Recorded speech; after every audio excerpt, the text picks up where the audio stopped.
Abuseni komo owo chane so how you teach politics avenue. Pick one. Yembo inra in sibling.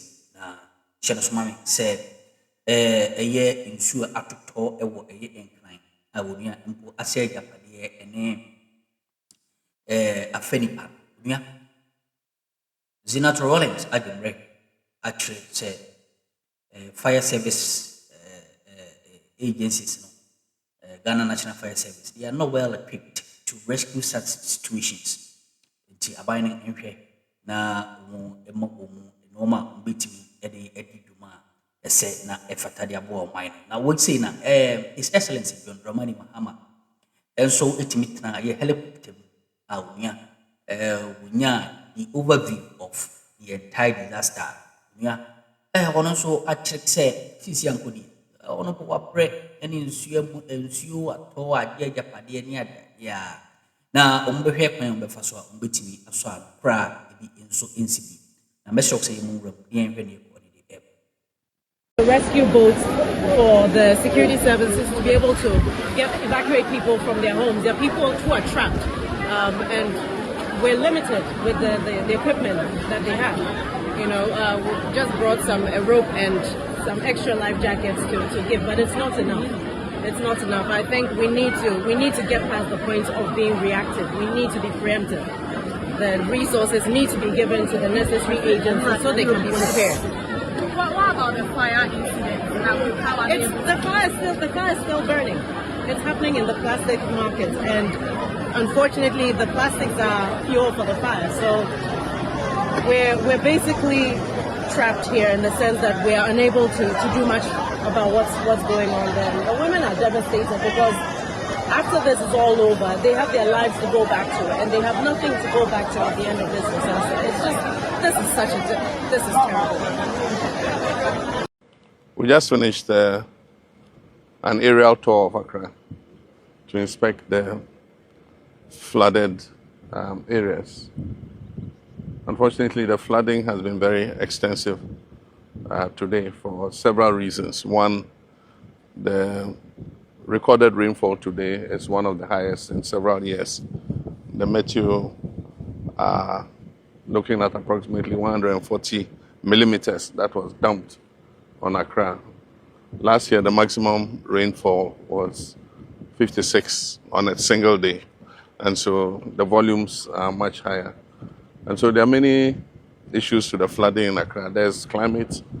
If you look at the rainfall pattern from 2024, 2025, 2026, you see that increasingly every year we're getting more rain in Accra than we used to get. GMET say that in 2024, for a period of 30 days in June, we had 85 millimeters of rain. And then in 2025, it increased to 172. And then in 2026, for the same 30-day period in June, it increased to 333. And so the waterways are not getting a chance to recover before more rain is dumped. And the wet days are more. Out of 30 days, 22 days, it kept raining. And so there were only 7 dry days or 8 dry days in June. And so that's the climate side. That is an act of God that we can't control. But then there's also the engineering and the man-made causes. That is, like I said before, Accra is built between 2 natural bodies, the Kwapim Mountain Range and the Atlantic Ocean. And before Accra was built, the streams used to flow through this plain to reach the sea. Now, the British brought the capital to Accra, and in those years it was not a problem because Accra was a very small city. But as the population continues to increase and people continue to build, it restricts the path of the streams on their way to the Atlantic. So that's an engineering problem. We need to see how to open the channel so that the water can pass. But then there's also the other aspect, which is attitudinal and human behavior. That is dumping garbage in the drains, putting all kinds of items in the drains after we finish creating waste, instead of sending it to the appropriate place Even in the air, we discovered many illicit dumping sites where the wetlands are. People have gone to create a waste dumping ground, and they charge 20 cedis for the aboboya to come and fill the waste into the wetlands. And when it has filled sufficiently, they sell the land to people to come and build on it. And so we need to, one, look at it from an engineering perspective in terms of how we can open up the channels, but at the same time look at how we can identify all the buildings that are obstructing the waterways. We've said this many times, I'm tired of hearing it, but anytime you begin to take action and you start breaking houses, people think that government is inhumane. But when the problem arises like this flood, it affects everybody.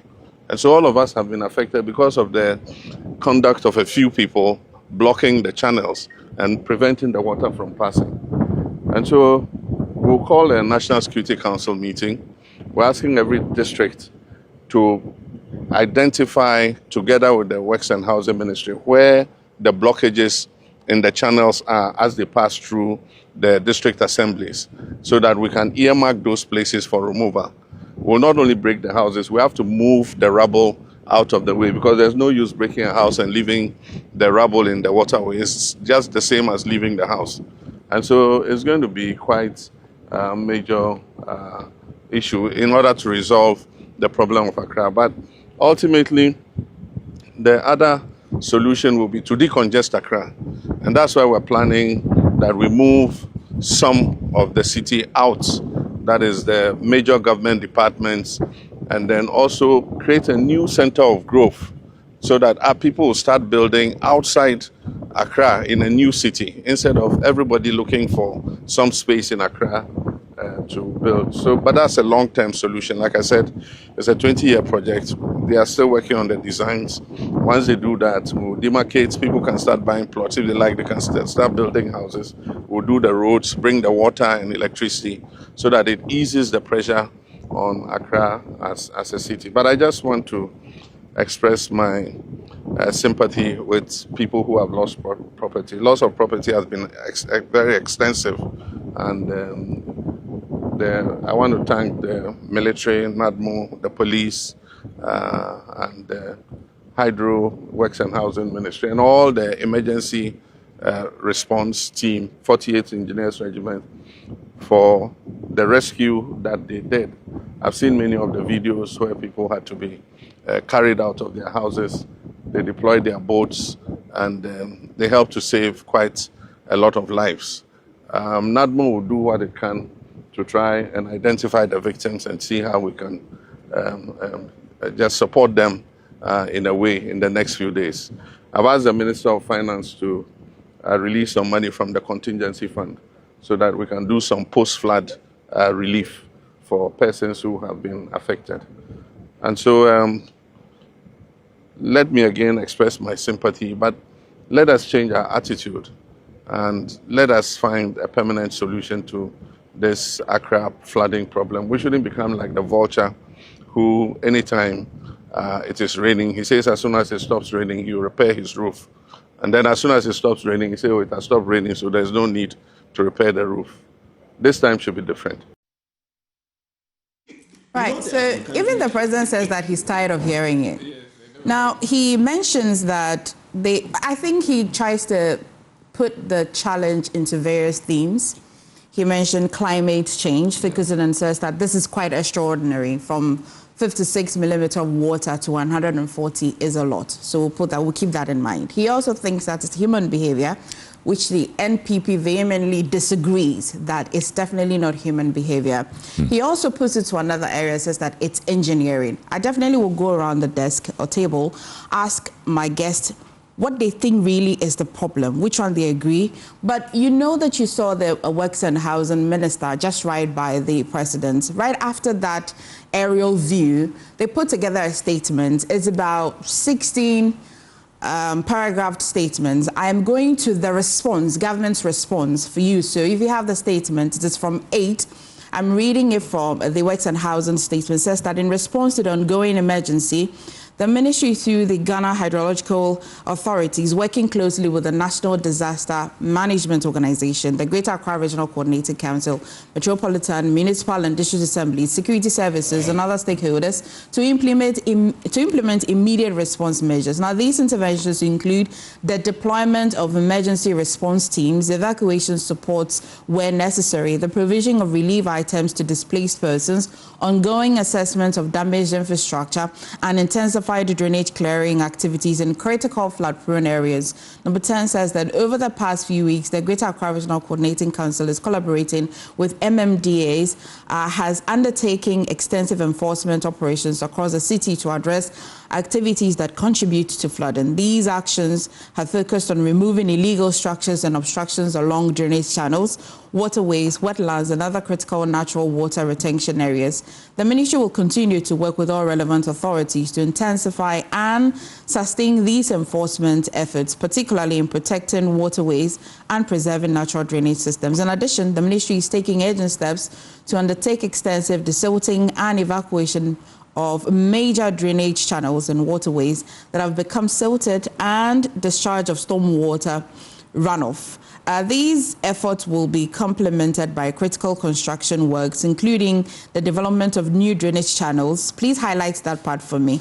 The development of new drainage channels aligned with naturally occurring water pathways to restore and enhance the efficient movement of water. Okay. Government has also advanced broader interventions, including the expansion and rehabilitation of drainage infrastructure, enforcement of development controls in floodplains, strengthening of early warning systems, and restoration of wetlands, lagoons, and natural water detention areas to reduce natural flood vulnerabilities. While these efforts continue, the ministry urges all residents, particularly those living near rivers, lagoons, drains, and low-lying areas, to prioritize safety and strictly adhere to established flood safety protocols. It goes on, and just earlier is what I've been telling you what exactly the government has said that it will do. Here's what we're going to do this morning. If you're watching me this morning, how's the situation in your area? I'll put our phone numbers on the screen.